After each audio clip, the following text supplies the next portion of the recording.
जो धनुष तोड़ा वो शरद पूर्णिमा के दिन तोड़ा। देखो कब तोड़ा? महारास जिस दिन भगवान कृष्ण ने किया, तो भगवान देखो कृष्ण जी रात के मध्य में जन्मते, राम जी कब जन्मे? मध्य दिवस। तो शरद पूर्णिमा की रात उसमें कुछ न कुछ हुआ, रघुनाथ जी ठाकुर जी ने महाराज किया, तो राम जी भी तो कुछ करें। तो राम जी ने क्या किया? बोले राम जी ने धनुष भंग किया महाराज। इसीलिए शरद पूर्णिमा के दिन धनुष भंग हुआ। प्रतिपदा तिथि को कोई भी काम करना उन्होंने उचित नहीं माना। दोज के दिन चिट्ठी लेकर के जनक जी के जो दूत थे वो दशरथ जी की ओर प्रस्थान किए, ऐसी शास्त्रों में इनमें वर्णन भी आता है। तो महाराज धनुष जब टूट गया तो सहेलियों ने कहा सीता जी से कि तू ये माला का तो हो गया काम, अब क्या करना है? बोले अब तुम ये तुम्हारे पति ही हो गए। थोड़ा इको रिपीट हल्का सा करना, हल्का सा।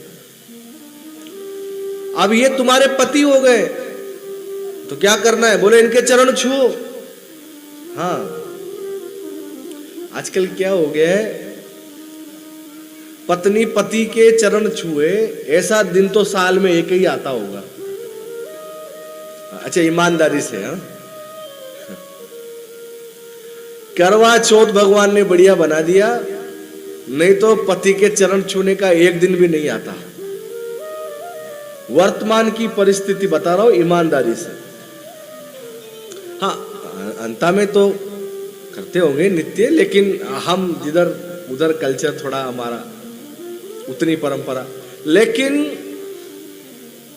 पति के चरणों की सेवा पत्नी को करना चाहिए। अब कोई कह दे कि हम तो कलेक्टर बन गए, फर्स्ट ग्रेड टीचर बन गए, हम चरण दबाएंगे। अरे महाराज, अरे तुम कुछ नहीं हो।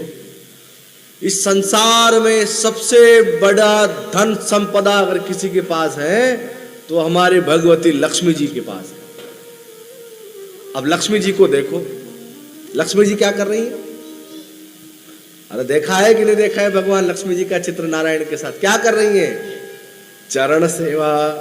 हाँ, आजकल तो उल्टा हो गया महाराज, पति कर देवे। लेकिन सिद्धांत तो यही कहता है, बात सिद्धांत की है, पत्नी को चरण, ठीक है डेली ना करे, बेचारा महीने 2 महीने में कोई बड़ा काम कर गया है, बहुत थक गया है, बहुत हार्ड वर्क करके आया, तो पैरों में दर्द है तो सेवा करने में क्या आपत्ति है। और रोज ना भी कर पाओ तो बार त्योहार तो पति को ढोक देना ही चाहिए, प्रणाम करो। सहेलियां कर रही है सीता जी से, भाई तू खड़ी क्या है, ढोक दे। सखी कही प्रभु पद ग्रह सीता, करती न चरण परस अति प्रीता। मन में बहुत प्रेम है लेकिन सीता जी चरण नहीं छू रही है। अब देखो बात क्या लिखा है मानस में, बोले मन में बहुत प्रेम है सीता जी के लेकिन चरण नहीं छू रही है। सहेलियां करी हद हो गई, अरे वो मर्यादा पुरुषोत्तम है, तुझे तो चरण छूना चाहिए। सीता जी ने मना कर दे, मैं नहीं छूऊंगी चरण। क्यों? गौतम तीय गति सुरति करी, गौतम नारी की सुरती कर ली सीता जी ने। बोले मुझे पता, मैंने हाथ में अंगूठियां पहन रखी हैं, ये सब पत्थर की है, और मुझे वो कथा ध्यान में है कि इनके चरण लगे ना तो वो चट्टान शिला बन गई, वो नारी बन गई। अब मेरी उंगलियों में ये 3-4 अंगूठियां हैं, इनमें भी चट्टान है, और इन रघुनाथ जी के चरणों का स्पर्श होगा तो 4-5 स्त्रियां और प्रकट हो जाएंगी। और मैं ये रिस्क मोल लेना नहीं चाहता, इसमें तो बड़ा महाराज बड़ी समस्या है। मैं तो अकेली ही रहूं महाराज। लेकिन यह लौकिक अर्थ है। अलौकिक अर्थ क्या है? अलौकिक अर्थ यह है, सीता जी ये कहना चाह रही है, अहिल्या तीय गति सुरती। अहिल्या को याद करके सीता जी ने ये सोचा कि अहिल्या जब पत्थर से नारी बन गई तो फिर क्या हुआ? फिर उसके बाद फिर वो अपने पति धाम को चली गई, भगवान को नहीं पा सकी, पति लोक को गई। ऐसे ही सीता जी सोच रही कि मैं चरण स्पर्श करूं, और भगवान की लीला ऐसी है, भगवान की लीला कैसी है, जो जड़ को चेतन बनाती है और चेतन को जड़ बनाती है।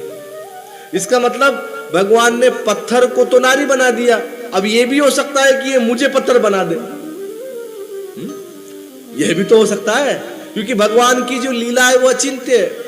भगवान कृष्ण जब बंसी बजाते हैं तो पत्थर पिघल जाया करते हैं, तो भगवान की लीला है, इन्होंने पत्थर को नारी बना दिया और मुझे नारी को पत्थर बना दे तो मेरा क्या होगा। तब सीता जी ने कहा हम प्रणाम नहीं, बाद में खूब करेंगे, बाद में चरण हमारे ही कहा जाएंगे, लेकिन अभी प्रणाम नहीं किया। अब वो 10,000 राजा तलवारें निकाल ली, मार दो इनको बच्चों को।